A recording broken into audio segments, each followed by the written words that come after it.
More Plus. Action. And okay. Action. وقت عم بتقرب عم بيخشخش. Okay. So welcome Robert to More Plus. You're our first guest on this channel. Thank you, my pleasure. As this is our first episode, I hope you like the decoration we set up. Very cozy, I like it, honestly. It's you feel at home. Yeah. Some toys I see, some childish memories. Yep. It's a bit random collection we've put together that put out this ambience. You and have, the stocking binoculars like Yeah. that. Yep. Use that for some purposes. Yeah, it's to spy on the Americans. Yeah, I guess so. You're right. Yeah. We should spy on them from time to another. It's the embassy. It's right next to our house in Aukar. Yeah. Yeah. So you have to. I see sometimes. what's happening. It has to be both ways. That you can't let them stalk you alone. Yeah. Yeah, definitely. It goes back way. But then FBI open up. You know, they will get to you. Yeah, I guess so. I'm afraid because I downloaded some torrents illegally without using a VPN, so I don't know about that. I hope someday if I want to go to America, they won't catch me for downloading. I don't know. Catch me if you can. Yeah, no, I think you're fine with yeah, torrents. I guess so. So, Robert, you do TikTok? Yes, I do TikTok videos for 6 months already. I guess, yeah. So that's it. But I've been doing comedy for a longer time. I actually done stand-up comedy back when I was 19. Right now I'm 22. Okay. I did for a short while. Okay. So as you know, we're recording in Lebanon. So the electricity has a tendency to. Didn't even like notice, by the way. I'm so used to it that I didn't even notice that it went off. Yeah. But because of the lighting, I need to explain. Yeah, I guess. So where did you do your stand-up when you were 19? I actually did it with Awkward, which is a company that's Awkward. Yeah. Awk.word. Yeah. So basically, it's so cute because they are the one and only company in Lebanon that actually promotes comedians, and they let them and they grant them shows. So if they're really good, they grant them shows, and they have open mics. So basically, open mics are very important for comedy. Because even if you're a professional comedian, you have to try out your jokes. You are never sure if you're funny. So basically, open mics are for up-and-coming comedians, so people like me who wanted to try it, to see if they like it, and also for the professional comedians, I don't know if you know these guys, but Noor Hajjar, Wissam Kamal, I know. Shaden, Sheikh Abu Abdallah, all those guys, they also go to these open mics and they try their jokes, and I'm there in the lineup, so between those giants. Oh, really? Yeah, you are. Yeah, so but you go. Anyone can sign up for it. Yeah. When you go up with these giants of comedy in Lebanon, so it's kind of intimidating. Yeah. You felt pressured. Oh, definitely. Once I did the whole set about feeling pressured about it. Yeah. And how did it go? Like. Yeah, it went well. I improvised a bit in it. Yeah. It was scary. Honestly, you cannot really improvise such things because. I mean, you don't know. A comedy is basically a build-up, so you have to improvise a whole build-up. It's not that easy. It's not that easy to do. But I've lived some weird-ass stories in my life. I was able to say a couple of stories that I have lived that are pretty awkward. So it worked out. Okay. Yeah, you used real stories. Yeah, weird stories that comedy I lived, content. Yeah, but like you didn't prepare any bits. Like like jokes you've already prepared. It takes some time. Yeah, I remember when I did that. I was doing an internship. I'm actually studying industrial engineering. So at the time I was doing this internship at a manufacturing plant that actually recycles trash. Okay. So you go there and there's no light all day. And you have the smell of trash everywhere because it's a whole manufacturing plant that just recycles trash. And with this whole environment, I was writing down comedy. Oh, okay. So when I had free time in my internship, I used to write down some comedic content. It took some time because you cannot rush comedy. It takes time. So usually a 5-minute set, it takes like 20 hours of work. Yeah, like you can't plan for a joke to come out. Yeah, it's like you have to get in the mood and you practice it. The mood is very important. Yeah, definitely the mood is very important. If you're in a bad mood, you will never get good comedy. It's not gonna be funny. Like the definitely. happier you are, the funnier you are. Like definitely, and that's actually good because you always get this self-assessment. Yeah. Because when you have actually bad comedy, you realize that you are not in a good mood right now. You need to make a change in your life. So it's I use it also as a way of a coping mechanism. So it's pretty good, you know. Yeah, sometimes I think I push it with coping mechanism, you know, like sometimes something really serious is happening and you're trying to find a funny way to see it. So you can also lose balance in that, you know. Yeah, I mean, you could lose balance with everything. Finding a funny way to solve it, I mean, it depends on the stakes, really. Well, you know, you always say it. You shouldn't stress things, even the most important ones. But I mean, it's always good to consider your life a comedy. It's not a bad idea. Yeah. Do you like dark comedy? Like dark? Yeah, I do. Of course, I do love dark comedy. But coming out of me, I look like a Disney character. I have this aura of a Disney character, so I cannot go and say some dark comedy. Yeah. I don't think that people will take it from me. It's like you see Selena Gomez. I mean, I guess it's saying something dark, super dark. Yeah, you wouldn't accept that. Yeah, I get it. Yeah, I've seen your content. It's very joyful. It's very energetic, very loud. You know. Yeah, that's who I am, basically. Yeah. It's more like your character. It is my character, basically, yes. I am usually a very energetic person that could be potentially really annoying. So, I mean, people like it, although I wouldn't like myself. Because someone that is so energetic, they just suck the energy out of you sometimes. It's hard to keep up with. Yeah, you know, definitely. You're not feeling the same hype all the time as this so energetic person next to you, you know. Exactly. So when you cannot meet this energy, you just you get the counter effect. So when they are so energetic, you feel like you can't do anything. Like you feel like you don't feel the need to cover up for the missing energy. And do you try to control it? Like sometimes do you say to yourself, "Oh, I need to calm down in this environment." Like, or no, you're yourself everywhere. And I mean, yeah, sure. I try to control these bursts of energy. I think I lost many friends because of that. I mean, I don't know. I just like feel too confident sometimes. Those are requirements for comedy usually, so for someone to be overly confident and just be energetic. But when you hang out with people on the daily, it's not the same. So when you watch me for like 5 minutes on TikTok, it's not like you are living with me 2 hours, 3 hours. I can imagine. So it's not that fun anymore. And like your parents, do they accept like your character, this hype? I am not like that at home at all. Oh. Yeah, because they suck my energy. Usually, because all three of us are energetic that way. So basically, no one. It's not. It's like I don't know. It's like America and Russia when they had both the nuclear weapons. So you know, no one bursts at the other. That's the same thing, same effect. Okay, so you're like your parents are like you, like they're. I am like my parents. No, you're like your parents, but yeah, they are both really energetic people, actually. Okay. So I always had the urge to move and be. Have expressions, so to express, like really articulate what I am feeling and all of that, you know. Like tell me a little bit about your parents. Like, what does your dad do? Your mom? Like, what do they work? Basically, what is interesting is that both my parents were film students at university. Okay. Yeah. Nice. So I grew up in this culture of you have to watch this, you have to know what is funny comedy actually. So I got to watch all the good stuff. So we are not a family where it is normal to watch Kevin Hart movies or so. We watch them for fun, but usually we go more for the classics. Nice. And because they are film students, so they have to, as homework, they had to watch some classic movies. Yeah, I was a film student myself. Like it's those great directors. You know, it's not your you have to Hollywood commercial film.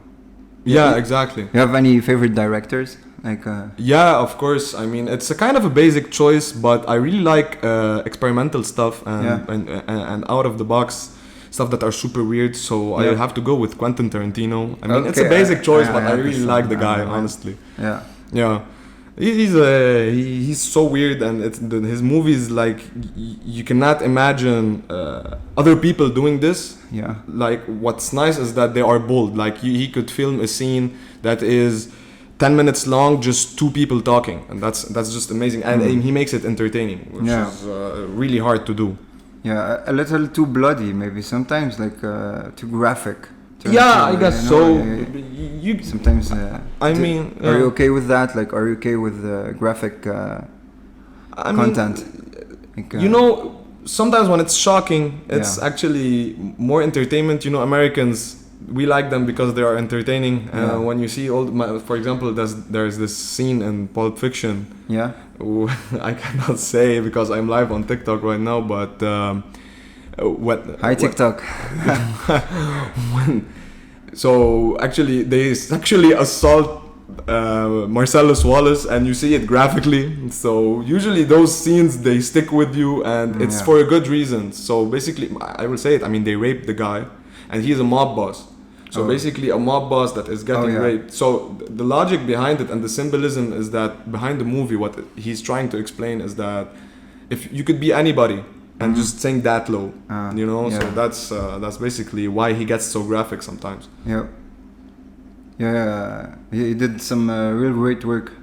So would you say like your content, like your TikTok content, like what was it inspired by mainly? You know, was it those movies you'd watch with your parents? Was it more your childhood experiences? Like what was it like the most direct link, like, to your content, in your opinion? I guess, I mean, my content, the problem with it is that still the crowd is, most of the crowd is teenagers. Yeah. So me as a 22-year-old, I cannot really express things that I live on the daily that actually I find funny. So I have to go more towards content that is relative to them. Mm-hmm.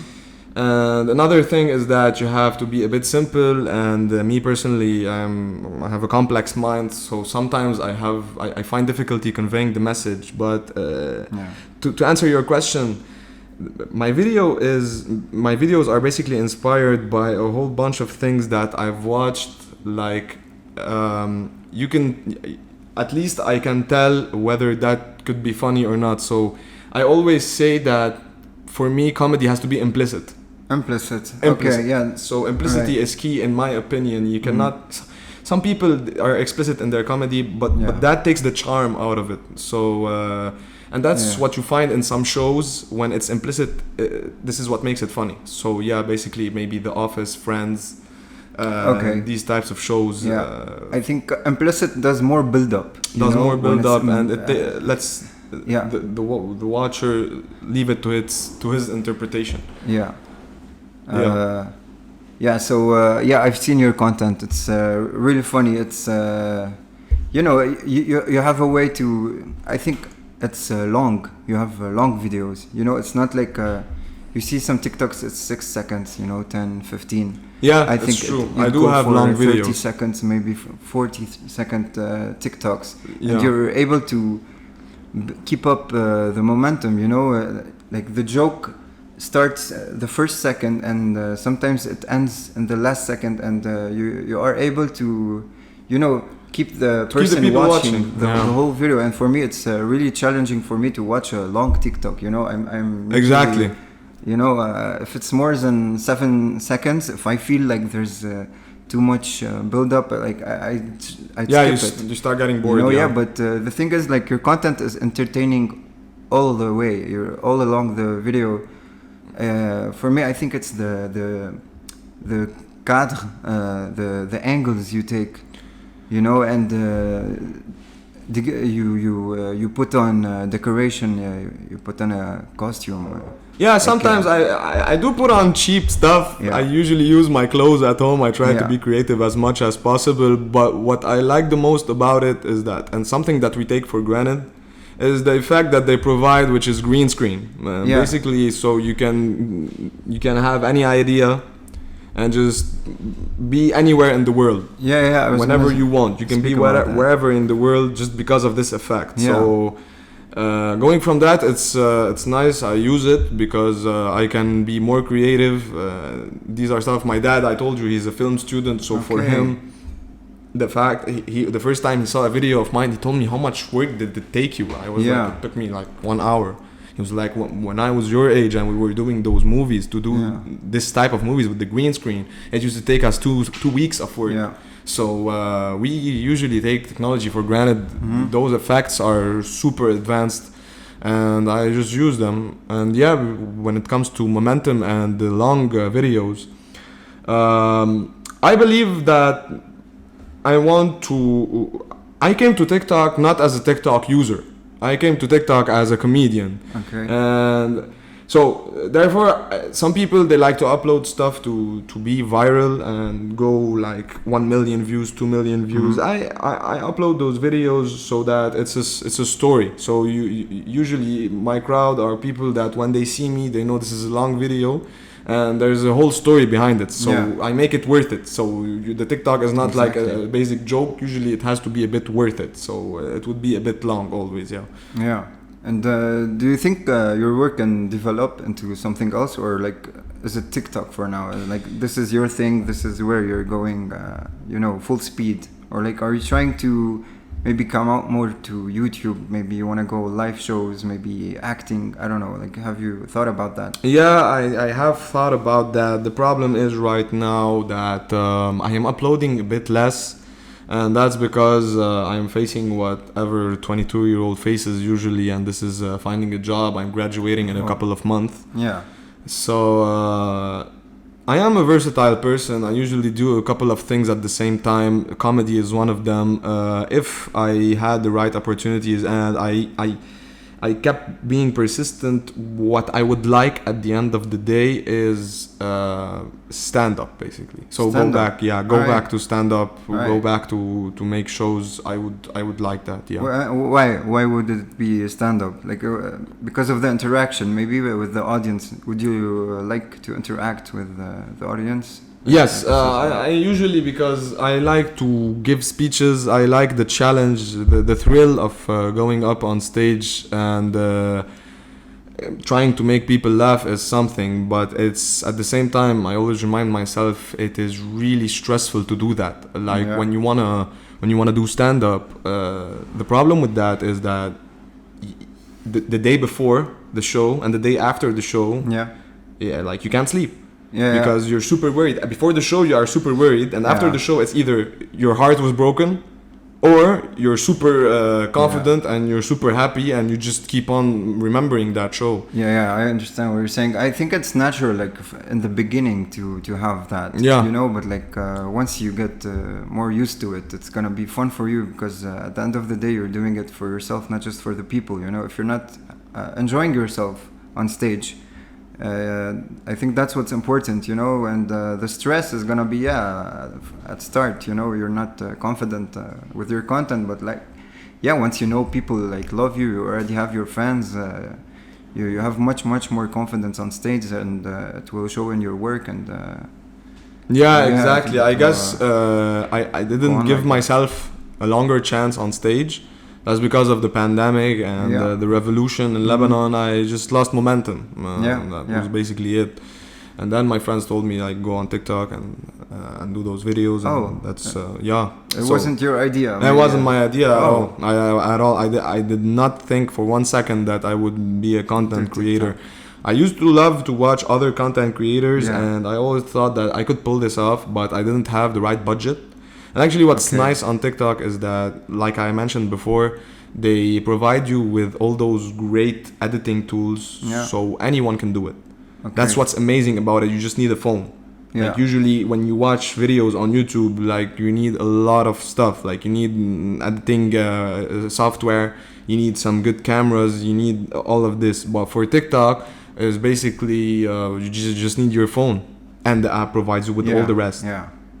I understand, but like I was thinking that like phones are like, this is our generation thing. If my dad would want to start TikTok, like as easy as it is to edit on TikTok, I think it's gonna be really hard.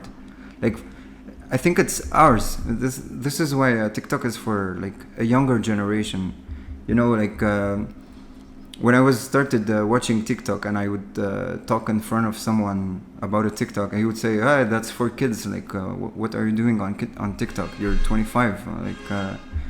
But now that I think about it, it's kids who are really good with their cell phones. They've had it. They've had it all their lives, basically. They're kids, yeah. So imagine the stuff they can pull out. It's an amazing app. I cannot even imagine how much it provides stuff for you to be a creator. This is what's revolutionary. Instagram tried to pull it off when they saw TikTok beginning to eat the world. It's not reels. 3 years in, the app has been there for a longer while, but in the last 3 years they have pulled off to be the official sponsor of the Euro. So you can imagine how big this app is going. Really? And this is just because they are focusing on one type of media, which is basically those videos.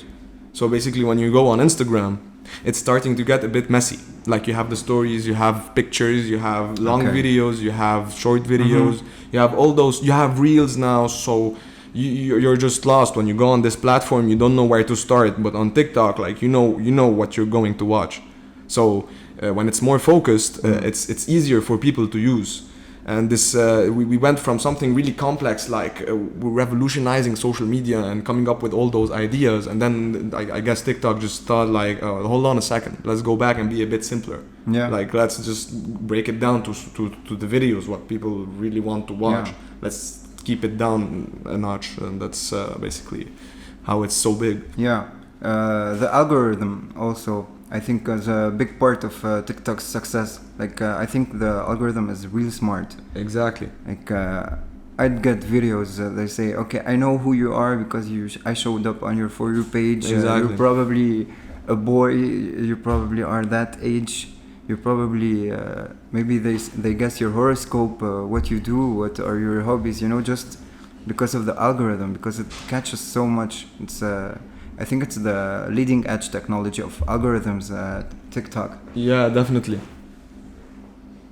اوكي هنعمل كات بالاديتنج بتتظبط. I guess في مشكلة بالصوت. لا الصوت انت عندك.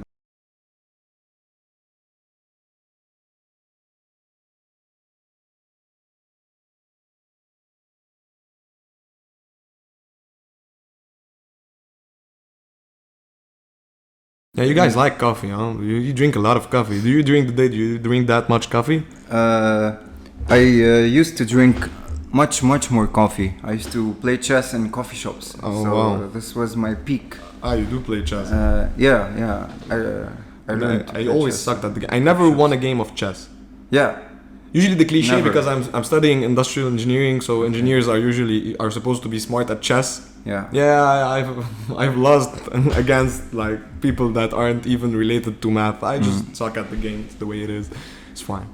Yeah, I think you need to learn chess. You know, you can't know by yourself all the moves. You know, you have to research, or you have to be a genius. There was this one time. There was this one time we were at uni, and there was my friend. He told me he was in the chess club. Yeah. So he was like, yeah, let's play chess. I was like, okay, like let's go. I knew I was gonna fail, but you know, if you're playing against someone that is really strong, like you want to prove yourself. So we went to the lounge. So at LU there's this lounge, and we started playing chess. And basically I was overthinking every move just so he cannot beat me that fast. Yeah. And it came to a point where all the chess club was gathered and was looking at our game. Why? Yeah. Because I overthought it so much, and I was trying to win that bad that it came to a point where my king was at his king's place. Yeah. So they were like, "Oh my god!" So they started whispering like, "Oh my god, it was intense." And every time I was trying to move a pawn, they were like. So I started touching stuff and looking at them. So they're like, if they talk less, I start moving. If they don't talk, I stop moving. It was so funny because it was like I already suck at chess, and they were like inspired by the game. I'm like, no, guys, you cannot learn from this game anything. Like, don't do that. Don't try this at home. Yeah, no, but I'm glad you used the word overthinking your moves in chess, because basically chess is about thinking your way through all your moves. You know, this is how you play the game. And, yeah, exactly. Yeah, if you're good at chess, you're able to imagine 10 moves forward, you know. The more you overthink, the better you're gonna be at the game. Yeah. So there's different styles of playing. Some people play more aggressive, some people play defensive. But yeah, it's mainly about making sure you know all the scenarios. You know. All the possible scenarios, exactly. Yeah, the faster you can do that in your head, the more vivid your mind is, the easier it's gonna be to. It needs patience. I couldn't label myself as a patient person. Okay, so, makes sense. That too, yeah. So. Yeah. So about the vivid imagination, like a lot of your content, TikTok content, is you put yourself inside the brain of people. Yeah, I actually done this series. Yeah. Yeah, it's a series, right? So do you think you have a real vivid imagination? Like there's a lot going in your head. I guess I'm just my biggest inspiration for that stuff is basically getting pissed at people. So basically inside a woman's brain. So I do both inside a woman's brain and I do inside a man's brain. Yeah. And what I can say about that is that I do every episode after I had an annoying experience. So basically, like if I went on a bad date, like after the bad date, I come back home and I start writing the inside the girl's brain. And usually it slaps because it's so relatable to the point that at this moment in time, I'm pissed. So I'm gonna really make sure to bully this person, you know? Yeah, but that's very interesting. Like you take advantage of what happens with you on a daily basis. Yeah, you have to. The directly. best comedy comes out of the things that make you angry, basically. And the problem is right now is that I'm trying to avoid making fun of the crisis in Lebanon because it depresses people basically, and I'm trying to spread a positive message. So I'm trying as much as possible not to remind people of what's going on. Yeah. But basically what's pissing me off right now the most is that. So I don't know what I should do. So sometimes I'm kind of lost on content. So yeah, I took that advice from many comedians that actually do that. So if you know Bill Burr is basically I don't. He's an American comedian. He's basically an angry comedian. I don't like angry comedy usually, but he always talks about things that piss him off. Yeah, I don't know. There is a way to. In my opinion, it's the best way to write comedy. Like really, if there's something that is concerning you or like you hate it, you just talk about it. That's what you do. Yeah. I know this type of comedy. I wouldn't say it's my favorite. You know, I understand how it can be funny. Like a lot of the times you see someone pissed off and it's funny to you, but it's funny to see someone pissed off. It's not funny to be pissed off. You know, it's. It is, yeah. You know what I'm saying? I could agree with that. Yeah, you can. I mean, pissed off comedians are not happy. I could tell you that. Yeah, like because you know what's happening. Like if you see a child, he's pissed off because he lost at the game. It's funny for you because you understand where he's at. You know, in his mind, like, oh, this is so childish thinking. It's funny for you, you know. But he doesn't know any better. You know, it's about perspectives, I think. Yeah, exactly. I guess so. I mean, angry comedy, I'm not a huge advocate of it. They do it especially in Lebanon. And I hate it because basically what they do is that they start nagging at the cameras, or they like three types of people that do that. I mean, you're not better. You're not a better person than those people. And they start criticizing and all that stuff without giving names, but there's a lot of people that do that.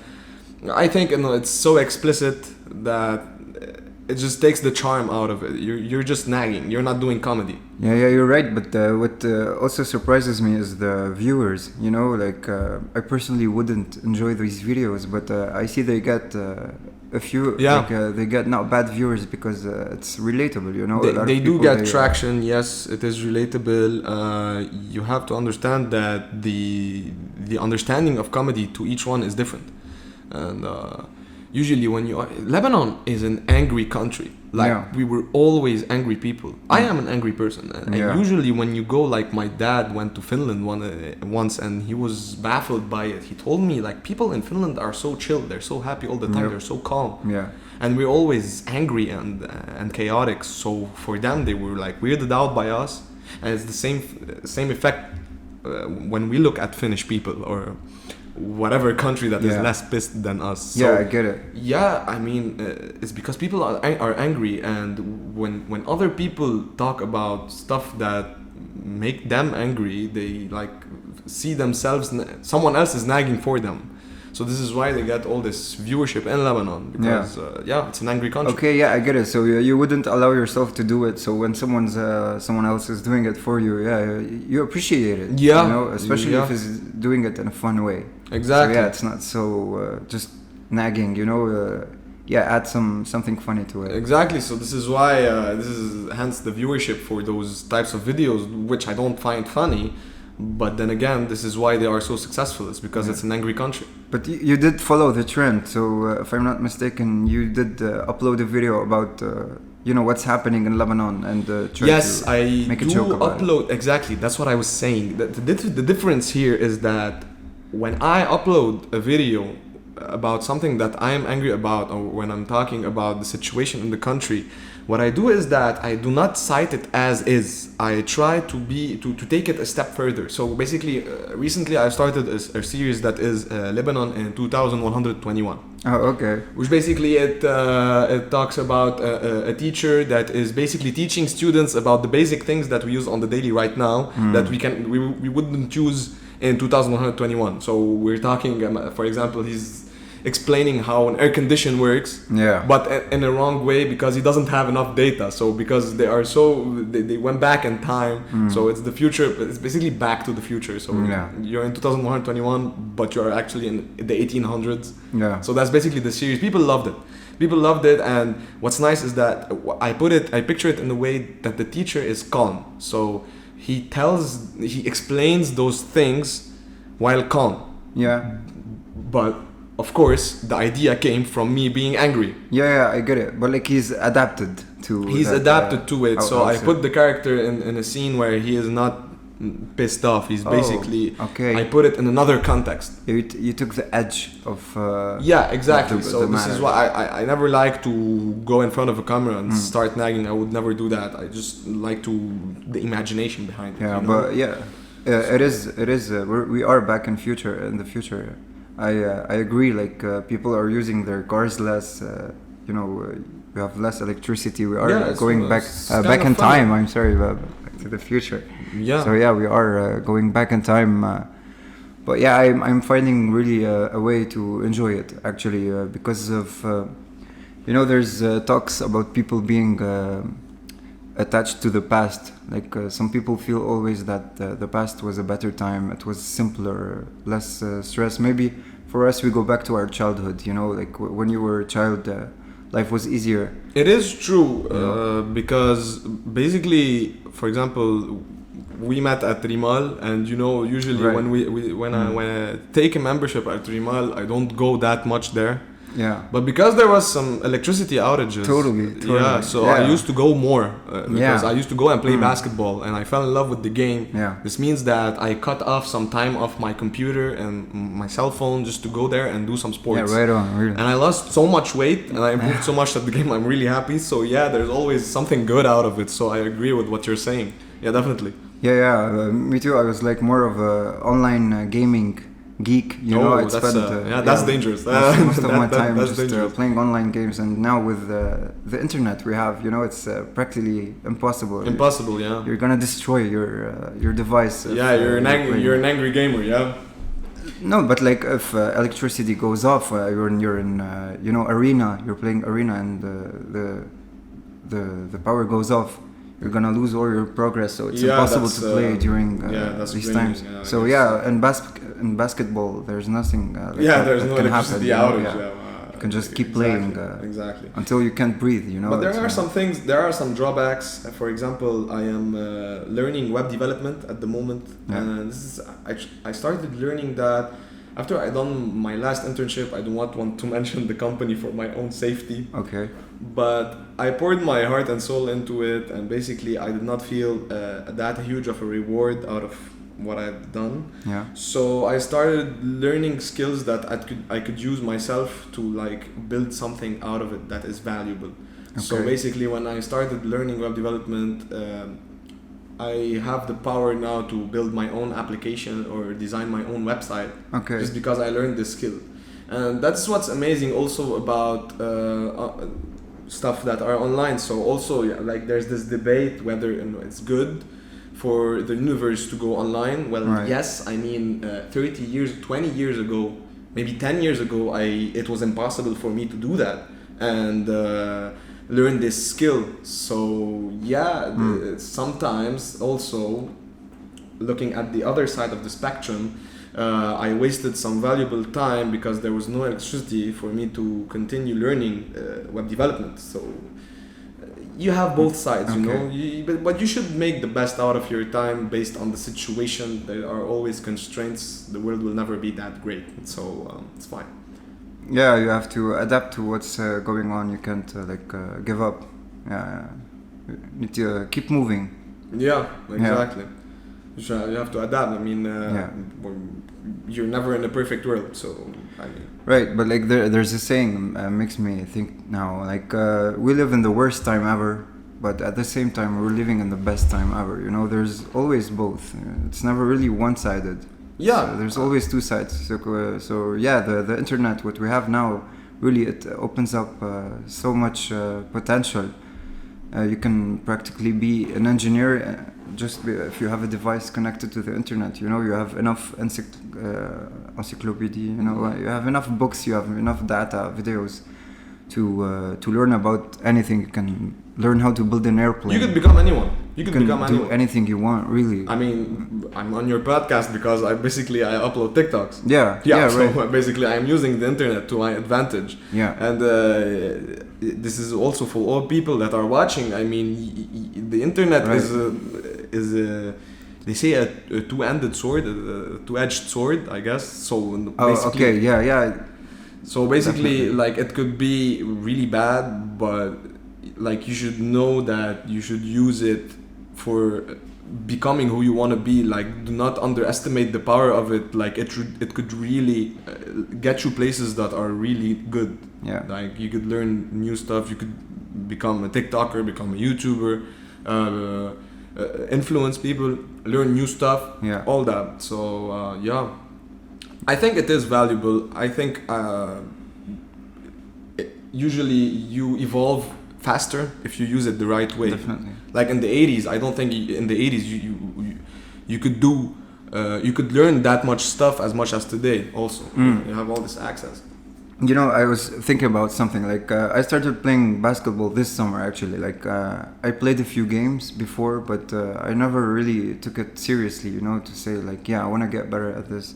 And the first thing I thought about, like my instinct was to go on YouTube. You know. To learn the technique, the right technique, exactly. Of how to shoot a 3-point, how to put your feet right, you know. But the thing is, you were talking about the 80s. So if I didn't have YouTube in the 80s, the only way for me was to get better at basketball was just keep playing and playing and playing, because you have to develop the technique yourself. There's exactly. no one to, or you have to be lucky enough to be able to see someone who's really good at basketball. You know, like a cousin or a brother or someone in your neighborhood, and you can watch him and learn from him. Other than that, all you have is yourself.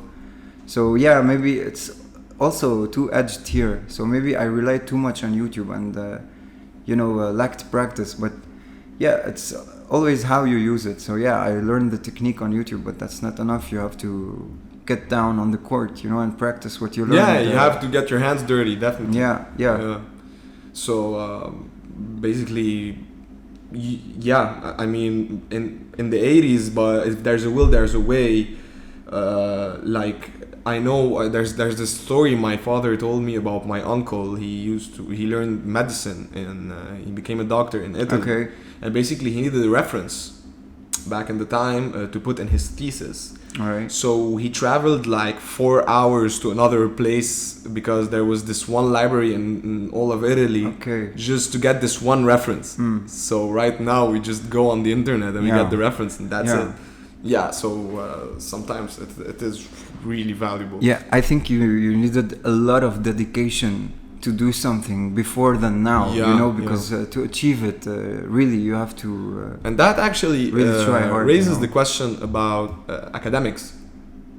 Basically, with time, I understood that, like, when I was a first-year student, second-year student in university, I put a lot of importance to university. Yeah. I still think it's important, but today it doesn't mean anything. Yeah. To be a graduate, like to have a diploma. It's not enough. Yeah, because it's not enough because you have all these tools, like we're talking right now. You have all these tools that you can use.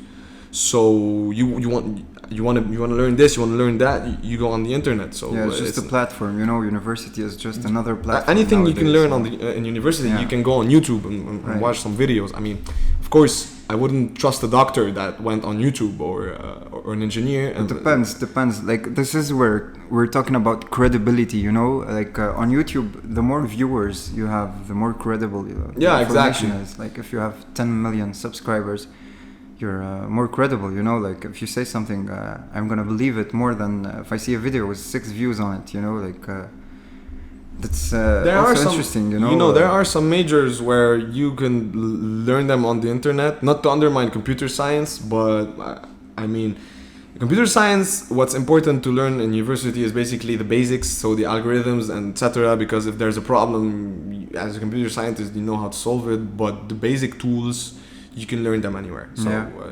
basically, it depends on the major. So business students, I guess they could learn everything online. Computer science, I don't know. Engineering, I guess debatable. Engineering, there are some. Actually, engineering, I guess online is also. Yeah, but do you think you're gonna be that diversified? Like, you know, web development and engineering and TikTok, you know, and comedy. Like, don't you think maybe it's better to pick focus a road, on one you know? thing? Yeah. To be able to get the maximum of it, or, I mean, or you're able to keep up with all your passions. I mean, definitely, I am able to keep up at the moment. But once I don't have solid income from neither. So I'm basically a student. Web development, I'm still learning it. Okay. And TikTok, I do not get any income on TikTok. But like, why is that? What's the minimum requirement? Like, the minimum requirement is basically simple. If you are a TikToker that can go international, you basically sometimes if you make it, a single video could get you like a maximum. I think if I had to give a minimum and a maximum between the videos that I see on my For You page, basically I have seen videos that go up for like 10 million likes. Yeah. And some videos, and the minimum for the international videos, like I see 100,000 likes videos, which means usually you have to take like 10% of the total views, and this will give you the likes. So basically, if it's a 10 million like video, this means it reached 100 million views. Oh, okay. Which is huge. Yeah, it's huge. So basically, you can imagine how small Lebanon is as a market compared to international videos. So in America, it's easier to get those views. So when you get that much views, TikTok wants to retain you. TikTok has no interest to retain people who have like all my videos, and it's a total of like 650,000 likes. All right. That's the total. Yeah. Yeah, it's not so one people video. have that on one video. People have that on one video. That's exactly my point. But, so people usually are surprised, like, why aren't you getting any money? But when you compare yourself to those people, you understand why you're not getting any money. It's relative to how well other people are doing. Yeah, exactly. And we had this conversation. I remember you and me when we were at the pool before that podcast, and we talked about it. And I remember you asked me why not go professional if that's the case. Okay. My answer was simple, is that TikTok, we were talking about the algorithm. Basically, TikTok, what happens is if you're Lebanese, it will start pushing your content for Lebanese people. Right. If it makes it past Lebanese people, what I mean by makes it past is that you have many stuff that you have to look at in a video. You have the completion rate, so what percent of people have completed the video, the average watch time, the likes, and more importantly, in my opinion, the shares and the comments. Yeah. So a successful video usually has a lot of comments in ratio. So you know your video is gonna boom when you reach like 10,000 views and your video has like 70 comments. All so right. when that's the case, it means it's a good video. Yeah, so you know, when you reach 10,000 views and you have this interaction, you have like, let's say 100 shares at 10,000. All right. And like 70 comments, you know this video is gonna make it. Okay. So usually when a video of mine reaches 10,000 with those statistics, it makes it to 100,000, 200,000 easy.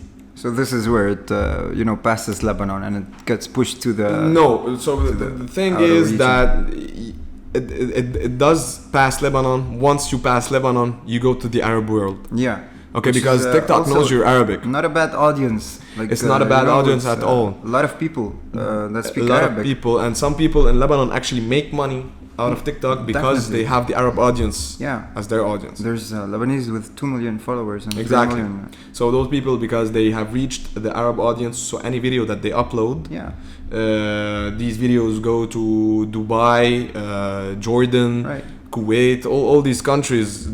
The videos go to these countries. It's not impossible, it's not impossible at all. Someone did it, it can be done. It can be done. But the problem with my content is that it's a bit complex. I have to try and compensate a bit for that, make it a bit more simple. I'm trying to go that way. Still, of course, I don't want to take the creativity aside because people usually like me because I think out of the box. Yeah, but you're growing. Once you see that you're growing, you know that you have potential to get further.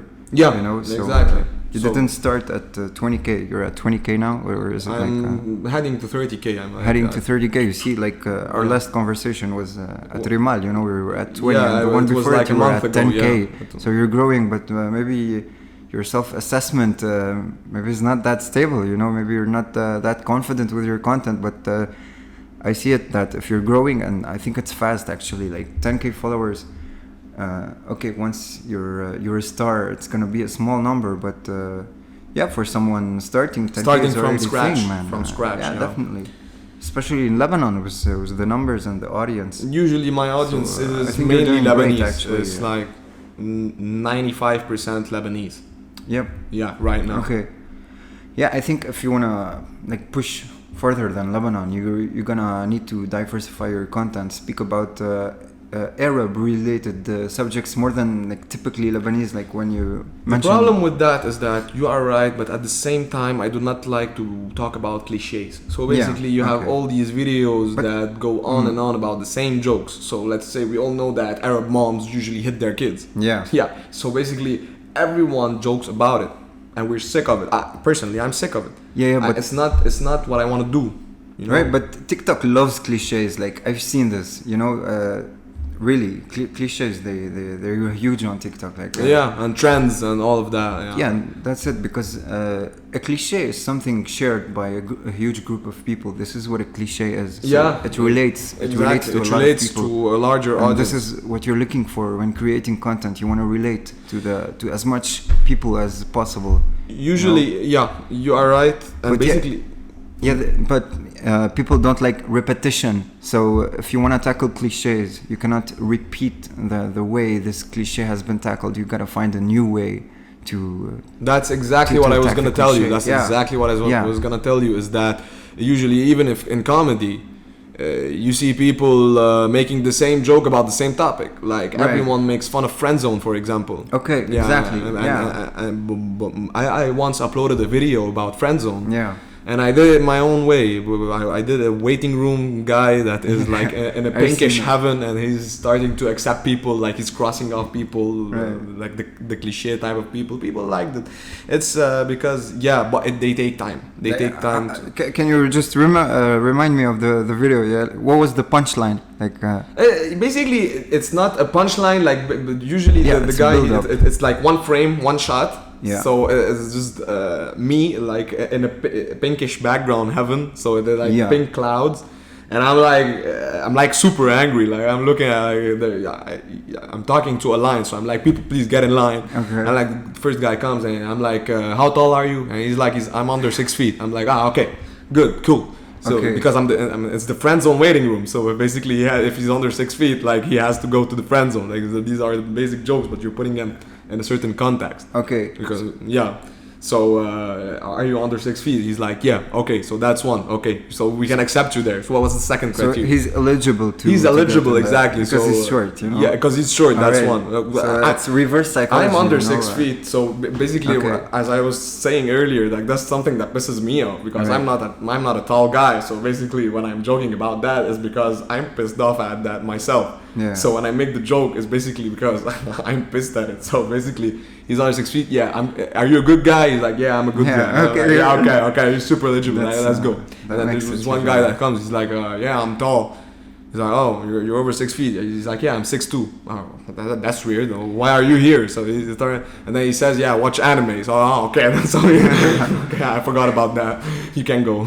Yeah. But like, what is it with girls and good guys? Like, what is your personal opinion? My personal, I love talking about girls usually. I see you try to get in their head a lot, which is something that I find impossible. Like, I wouldn't even imagine putting myself in the head of a woman. I don't know why. Like, oh my god, I have so many stories, so many weird stories with girls. Girls and good guys. I mean, you never know what role to play, honestly. Like, I am genuinely a good guy usually. I do not like to act it out like I'm a bad guy. I'm usually a good guy with everyone. I don't like to make this persona. But girls and good guys, I mean, girls are complex creatures. Like, I saw this meme once and they were right about it. Like, it was just a picture of a room with just the TV and the PlayStation. And the meme was like, girls have such complex brains that they will not understand that guys literally have time of their lives in this room. Like, there's just a TV and a PlayStation. Yeah, so it's a bit stereotypical. They have such complex brains, they cannot understand usually how simple we could be as a species, which is actually fine. I'm not saying it's bad because their complex minds have accomplished great things by the way they think. But basically, given that they are that complex, they like to live this complexity. Also, they like to continue this experience with guys. That's in my opinion, of course. That because they are complex, they like complex guys. Usually are attracted to that because they couldn't understand a simple guy. Like, he wakes up in the morning, he just eats his breakfast and goes to work and comes back. No, he needs to have some kind of ick. I mean, it has to be weird in some way. It has to be like, I don't know. Yeah, I get it. So it's kind of like a work now that I think of it. Like, you stereotype people. Like, this is what you basically do. You take stereotypes. What was the bio? Your TikTok bio? It's making fun of typical situation in atypical scenarios. Yeah, exactly. That's basically my motto. Yeah, that's what I do. Yeah, but don't you think like some هنكفي على الريكورد نيم للكاميرا it's fine. اوكي خلاص شو بدي اعمل اول حلقة كفي الموضوع. Okay. Don't you think some people take stereotyping offensive? Like, aren't you worried about the haters? I have faced haters in my stand-up days. Yeah. I have once. Look. Did you get heckled? Not heckled, but once I went on stage and I talked about the cultural differences and the distance actually between Muslims and Christians. Okay. And I started my stand-up by the fact that my Muslim friends, I am sorry to tell you, but the first 10 years of my life I didn't know that you guys existed. Oh. Yeah, that's basically because that's basically what happens. Oh my god. But I mean, I didn't know. I didn't know about those guys because we are so separated in Lebanon. We are so separated as two cultures. And people loved it. Like, it was my best show because people loved it. Oh, really? Yeah, because I made fun of them. But at the same time I made fun of them as if I am an uncultured Christian. Right. So I was like, the cultural stuff that they do, I couldn't understand. I explained them in a certain weird way, and people laughed at it. Like I was saying, like their teacher came with two metal rings in his fingers. Okay. I was like, is he coming from a metal band? Like is he gonna do some heavy metal? But people like that. Okay. People like that. So I gained some confidence about it, because there's a certain way you have to put this. So the context was good.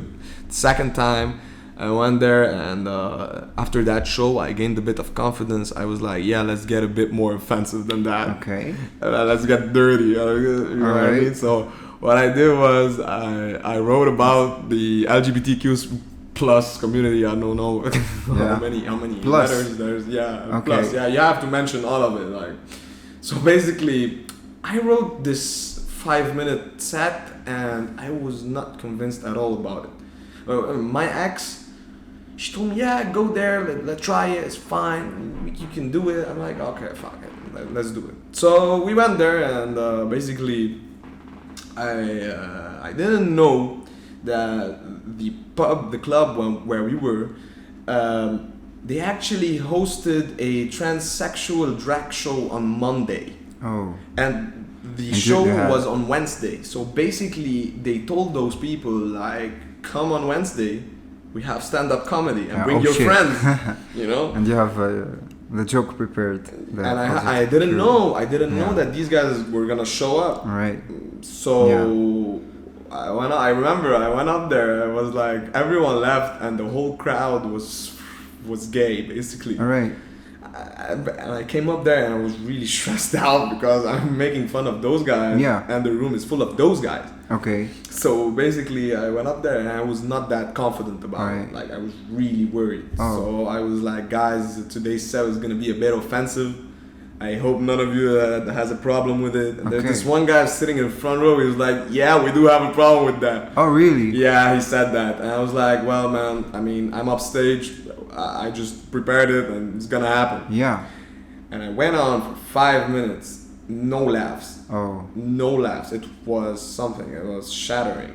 I remember when I left the set. Yeah, my heart was broken, but I mean, like why was your heart broken though? Like if you thought the jokes were funny, you know, and it wasn't accepted. It's humiliation. Yeah. You know, okay. It's not that easy to take like in. Failure. Yeah. Yeah, it's failure, and it's not just failure. Like, people didn't laugh. Like, they canceled you, basically. Yeah. Yeah. So I remember, but I had this advice. So all this story is basically a build-up to the question that you asked me about: do you have haters from making fun of stereotypes? Yeah. And basically, this is a tip I had from Noor Hajjar. Okay. Who is basically a huge Lebanese comedian. I love the guy. Shout out to Noor Hajjar. Shout out to Noor Hajjar. He is really funny, and he's a pro. He's really funny. Yeah, he's pretty funny. Yeah. So basically, when I came off stage, he told me that, you know, if you want to be offensive, be confident about it, and make sure it's funny. Okay. So if you want to be offensive, some people are gonna get offended. But be funny. Like, make sure that it's funny. And be confident about it. Don't be scared.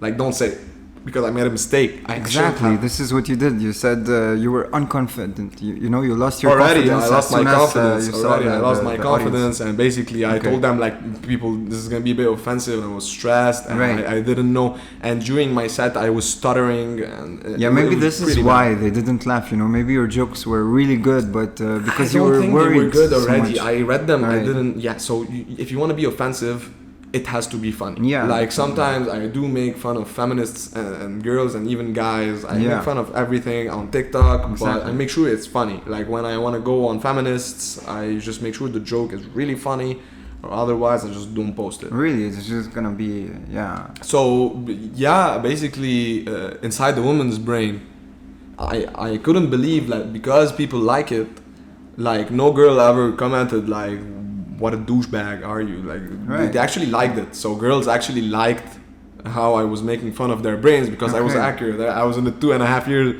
relationship before I uploaded those videos. So I kind of know how girls think. Because I got 2.5 years with a woman, you basically know. Yeah, from the boys, we thank you, by the way, for your work. For your work, like, yeah. Because the boys, we don't really... Yeah, I know the boys on TikTok. You should shout out to the boys. Shout out to the boys on TikTok. Shout out to the boys. Yeah, boom, 10 million followers. Whenever you say shout out to the boys. Yeah, all boys all around the world. We have a crowd cheering. Yeah, that's nice. Yep. So, oh, sorry. Shut up. Okay. Allah. Sorry. Okay. None in here, but. So, Robert, it was really fun talking to you.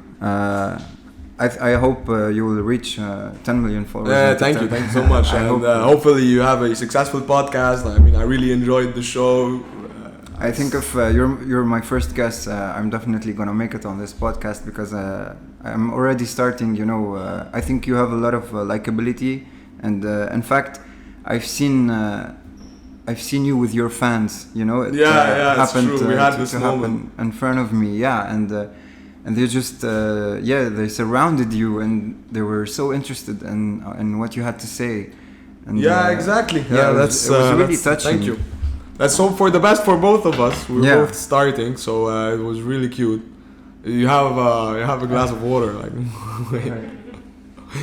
Oh, it's for. It's for the cup. I guess so. I'll save it for later. You don't know, maybe. So basically, good luck for you. And, thank you. Hopefully, you'll have a successful podcast. I was really happy to be here. Really happy to meet you. Like we had a very nice. Thank you. Yeah, me too. Maybe we'll go play basketball afterwards. Yeah, we should definitely. Yeah, we should.